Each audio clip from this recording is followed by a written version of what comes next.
O canal Reino dos Céus vos apresenta o Estudo 6, A Origem da Bíblia, Parte 7, a Bíblia Judaica. Em nosso estudo anterior, vimos um estudo histórico sobre a Bíblia cristã. Nosso objetivo foi vos mostrar a parte histórica do processo de surgimento da Bíblia cristã na história. E após mostrarmos o de como surgiu, como veio e quando veio a Bíblia, foi necessário lhes mostrar em que moldes contextuais tal Bíblia foi alicerçada. Você pôde ver e entender que o cristianismo foi e é uma religião criada por Roma, a qual usou e usurpou dos escritos sagrados hebraico-israelita para oficializar mundo afora a sua religião. Uma religião extremamente pagã e prostituta. Agora iremos voltar um pouco mais no tempo para vos explicar exatamente o contexto do conceito cultural destes escritos. Vamos lá! Muito antes de surgir a Bíblia, já existiam tais livros que viriam futuramente a compor o livro chamado pelos romanos de Bíblia. Como também já estudamos, a palavra do Eterno foi dada para os israelitas e deixado aos seus cuidados, uma vez que tais escritos sagrados provinham do Deus da mesma linhagem que provinha em Israel, de Jacó, que era a linhagem dos hebreus, Ivrit de Heber, ainda antes mesmo de Abraão ter nascido. Linhagem de Heber que provinha dos semitas, filhos de Sem, que logicamente eram filhos de Noé, mesma linhagem que provinha de Lameque, Matusalém, Enoque, Jared, Maalalel, Cainã, Enos, Sete e Adão.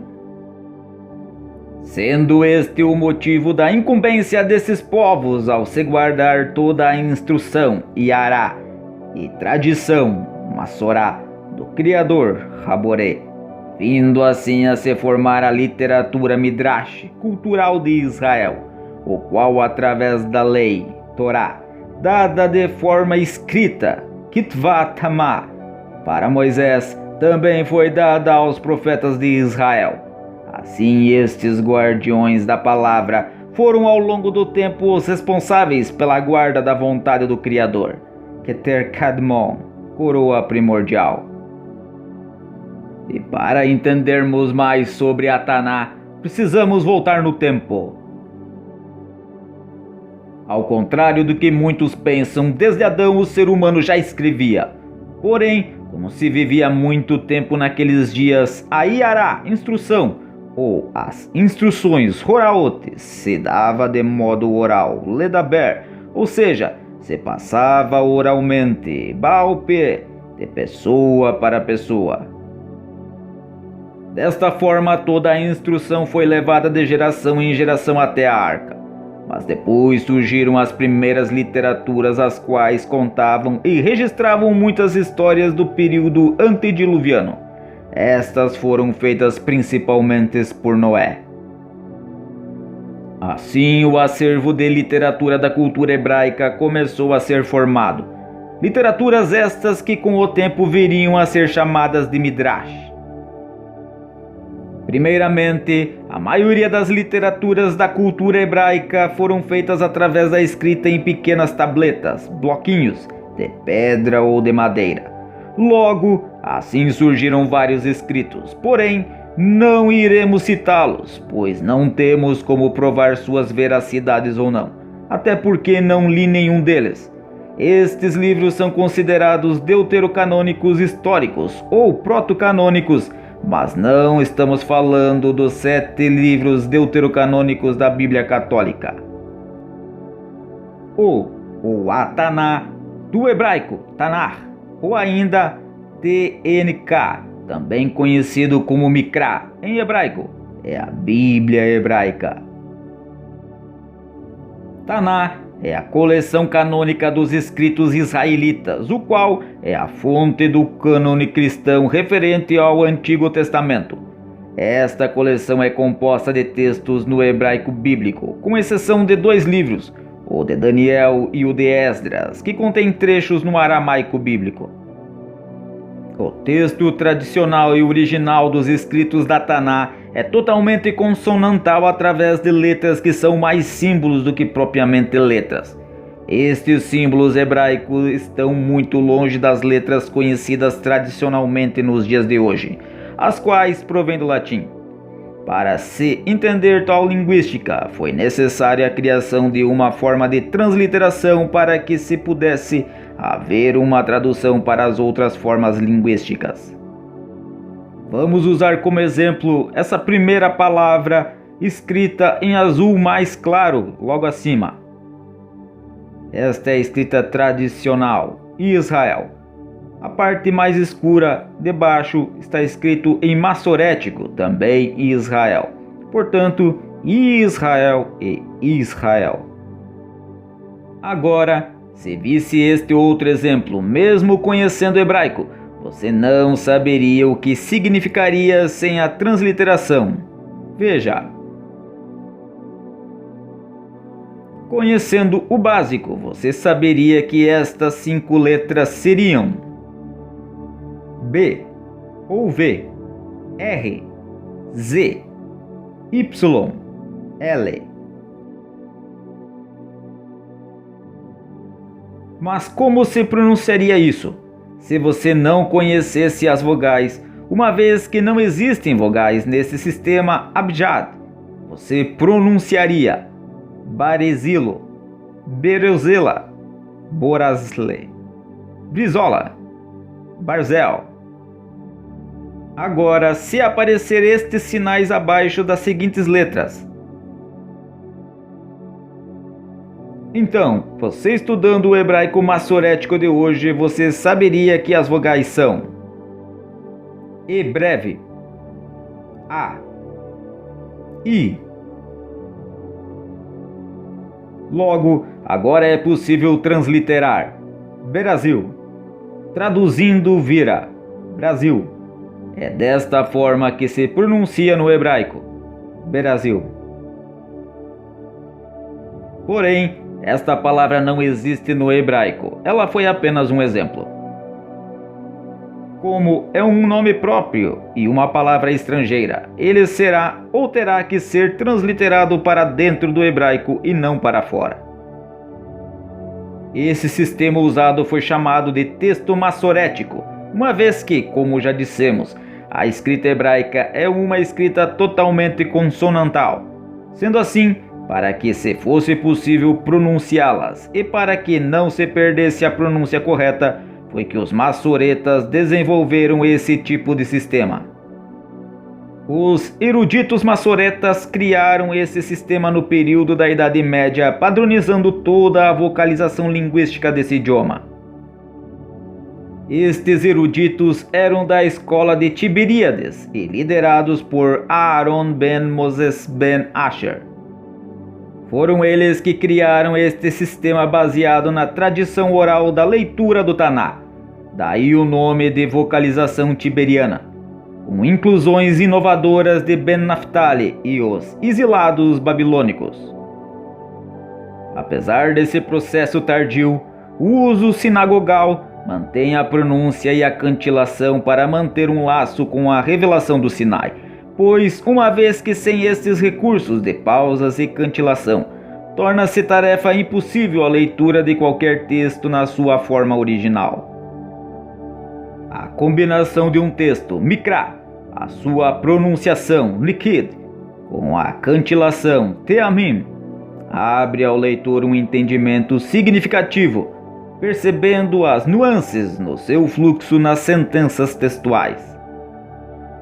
Entendendo esse processo tanto de escrita quanto de vocalização e pronúncia dos textos da Taná, você precisará entender a sua composição.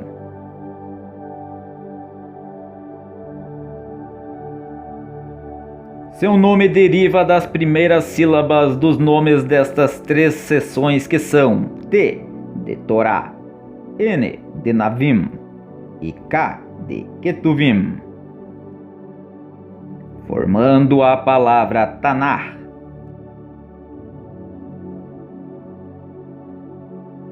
Ou ainda T de Torá, N de Navim e K de Ketuvim, formando a sigla TNK.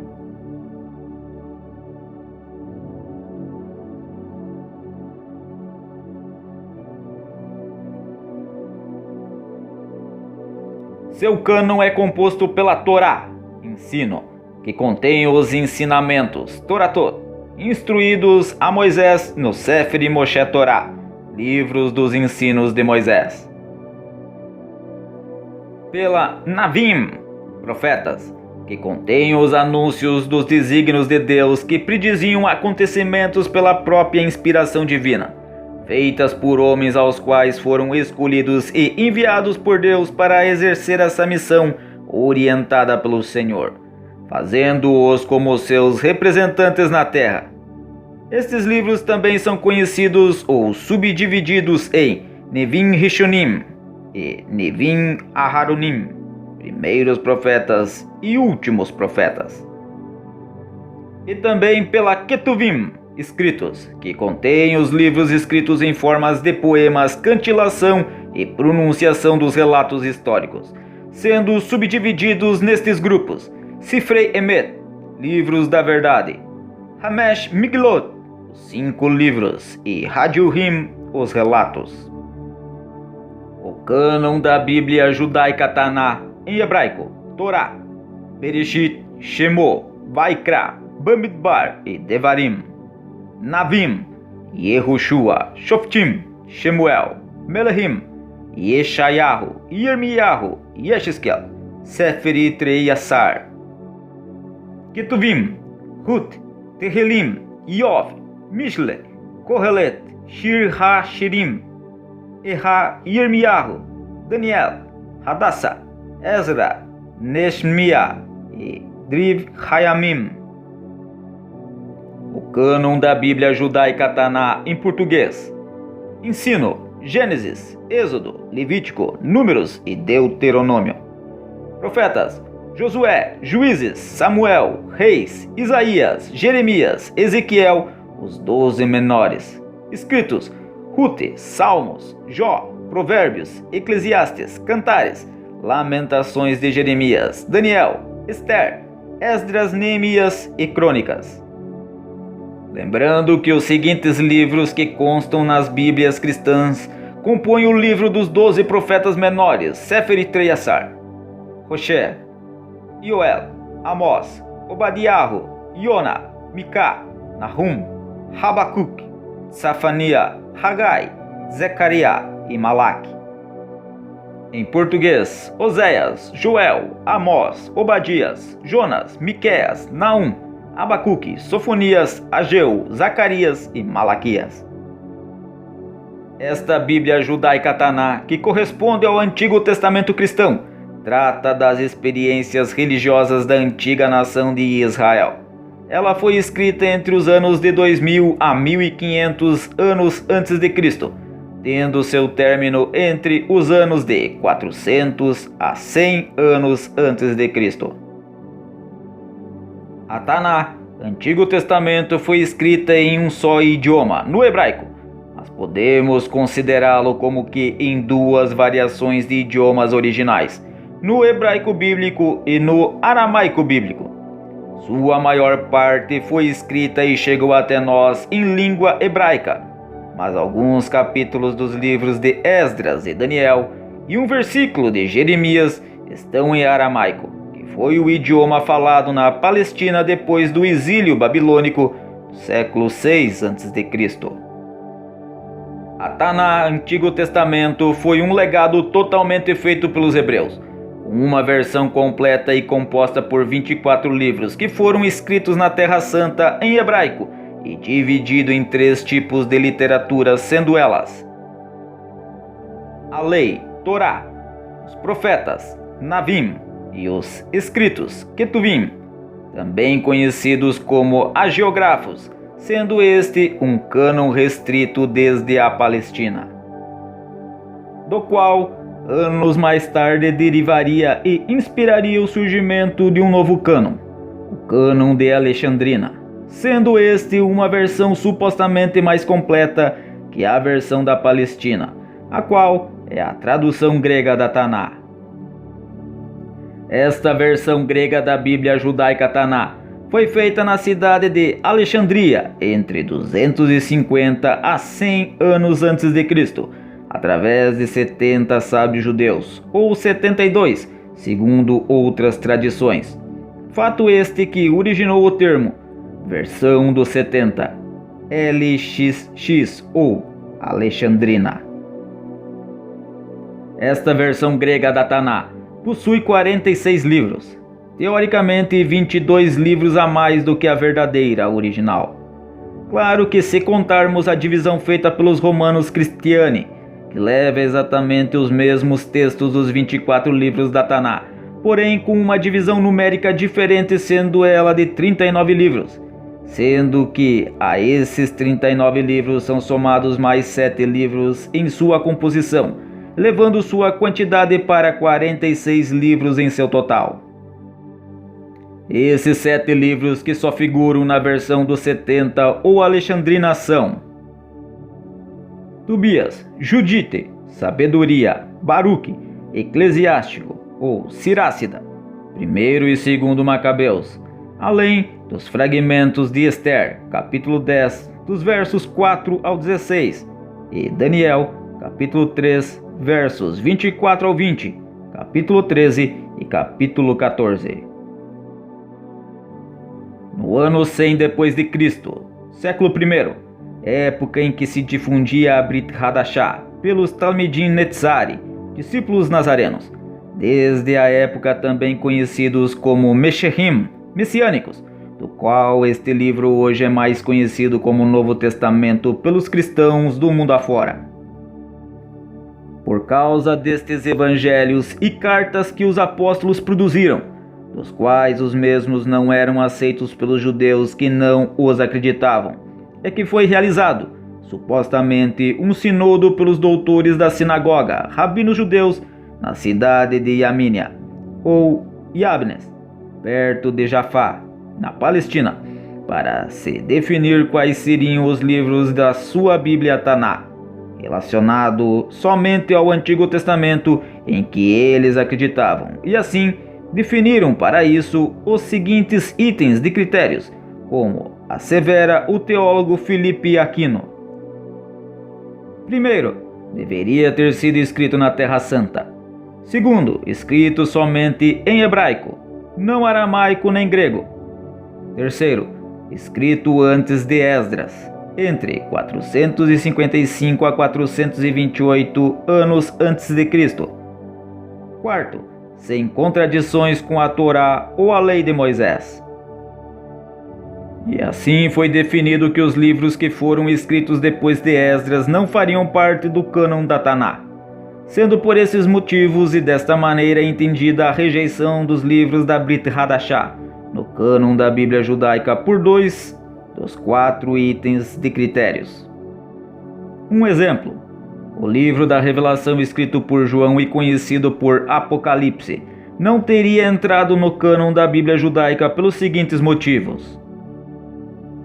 Veja, apesar de ter sido escrito em hebraico, item 2, e não estar em contradição com a Torá, no item 4, o livro de João, Apocalipse, não foi escrito na Terra Santa, item 1, pois foi escrito na ilha de Patmos, na Grécia, e também porque não foi escrito antes de Esdras, item 3, tendo sido escrito após 455 a.C.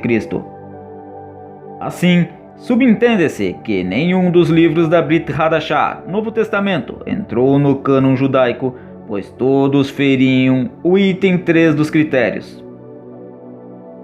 Já a definição e modificações do cânon bíblico para os cristãos partiu da autoridade apostólica da Igreja Católica, tanto para os livros do Velho Testamento quanto para os livros do Novo Testamento, como pode ser evidenciado histórica e teologicamente. No que diz respeito ao Antigo Testamento, podemos dizer que os judeus nos legaram as 2 versões acima descritas, tanto a da Palestina quanto a Alexandrina, ou LXX. E a Igreja, após dirimir suas dúvidas através da análise teológica dos livros, optou pelo cânon completo da versão dos 70, alexandrina. A mesma que após a reforma luterana por meio do protestantismo rejeitaram os tais 7 livros acima citados, da versão dos 70, que já constava no mesmo cânon da Vulgata Latina de São Jerônimo, os quais em meados do século XIX acabaram por os retirarem de suas Bíblias, como assim afirmou o teólogo Filipe Aquino. Lutero, ao traduzir a Bíblia para o alemão, traduziu também os 7 livros deuterocanônicos na sua edição de 1534. E as sociedades bíblicas protestantes até o século XIX incluíam os 7 livros nas suas edições da Bíblia. Escola da Fé, segunda, a Sagrada Escritura, Lorena, São Paulo, 2000, página 34. Os protestantes só admitem como livros sagrados os 39 livros do cânon hebreu.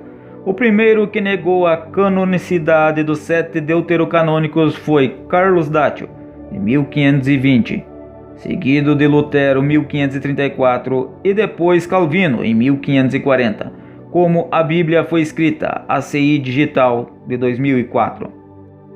Alguns padres da igreja denotaram certas dúvidas nos seus escritos. Por exemplo, Atanásio em 373, Cirilo de Jerusalém em 386, Gregório Nazianzeno em 389, enquanto outros mantiveram como inspirados também os deuterocanônicos. Por exemplo, Basílio em 379, Santo Agostinho em 430, Leão Magno em 461.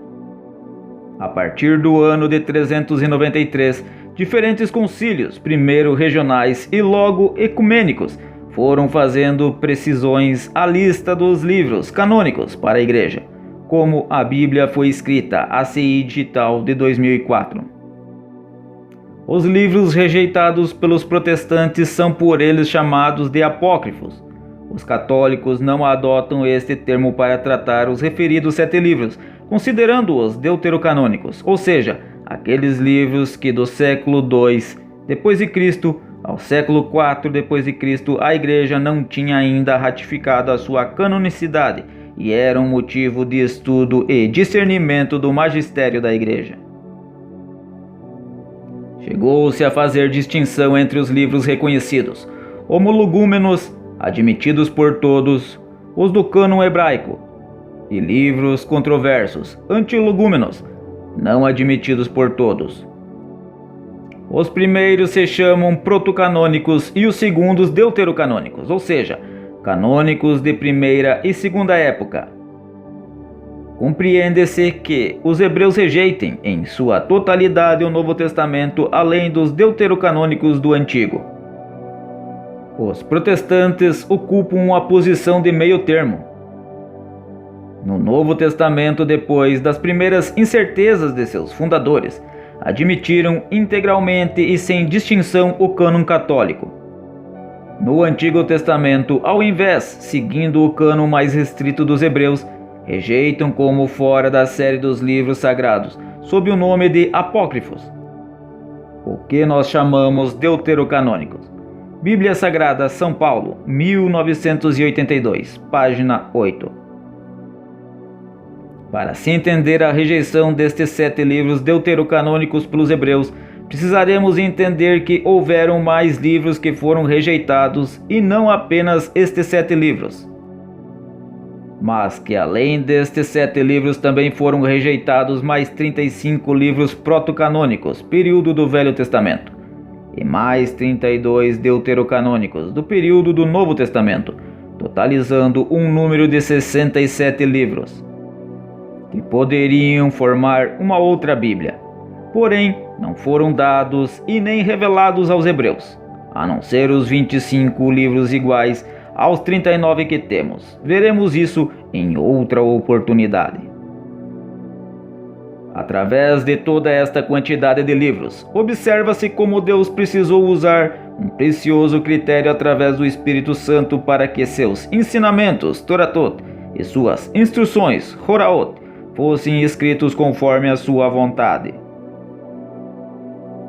Assim o Eterno escolheu humanos que lhe aprouve para serem seus transmissores transcritos, fossem eles escribas, profetas, mensageiros, patriarcas, reis, príncipes ou pessoas normais. Estes a quem o Eterno escolhera por ser seus representantes, transcreveram todas as suas ordenanças, takanot, mandamentos, mitzvot, regulamentos, canon e juízos, mishpatim. Assim, seus livros foram não só escritos como escolhidos e compuseram a Taná. Este critério adotado pelo Criador ficou conhecido como inspirado, ou ainda, dirigido pelo Espírito Santo.